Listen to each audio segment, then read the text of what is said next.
খেলাধুলার মাধ্যমে পাহাড়ের সাম্প্রদায়িক সম্প্রীতি, সৌহার্দ্য ও ভ্রাতৃত্ববোধ সুদৃঢ় করার লক্ষ্যে সেনাবাহিনীর গুইমারা রিজিয়নের আওতাধীন লক্ষ্মীছড়ি জোনের আয়োজনে প্রীতি ফুটবল ম্যাচ অনুষ্ঠিত হয়েছে।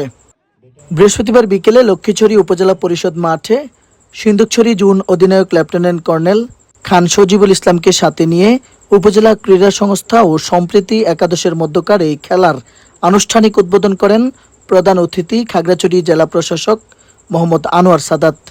স্থানীয় ক্রীড়াপ্রেমীদের উপস্থিতিতে উৎসবমুখর পরিবেশে প্রতিদ্বন্দ্বিতাপূর্ণ এই খেলায় সম্প্রীতি একাদশকে 1-0 গোলে হারিয়ে চ্যাম্পিয়ন হওয়ার গৌরব অর্জন করে লক্ষ্মীছড়ি ক্রীড়া সংস্থা।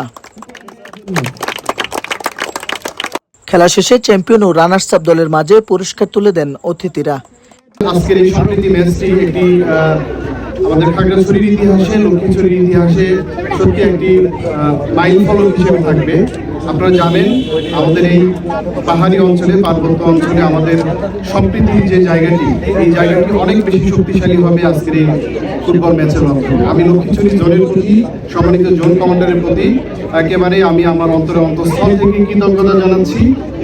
এ সময় লক্ষ্মীছড়ি উপজেলা নির্বাহী কর্মকর্তা মোহাম্মদ রিফাতুল ইসলাম, থানা ভারপ্রাপ্ত কর্মকর্তা সাইফুল ইসলাম, উপজেলা বিএনপি সভাপতি মোহাম্মদ ফুরকান হাওলাদার সহ প্রশাসনের কর্মকর্তা, রাজনৈতিক ও সামাজিক নেতৃবৃন্দ, ক্রীড়া সংগঠক এবং স্থানীয় গণ্যমান্য ব্যক্তিবর্গ উপস্থিত ছিলেন। মোহাম্মদ রবিউল হোসেন, বৈশাখী সংবাদ।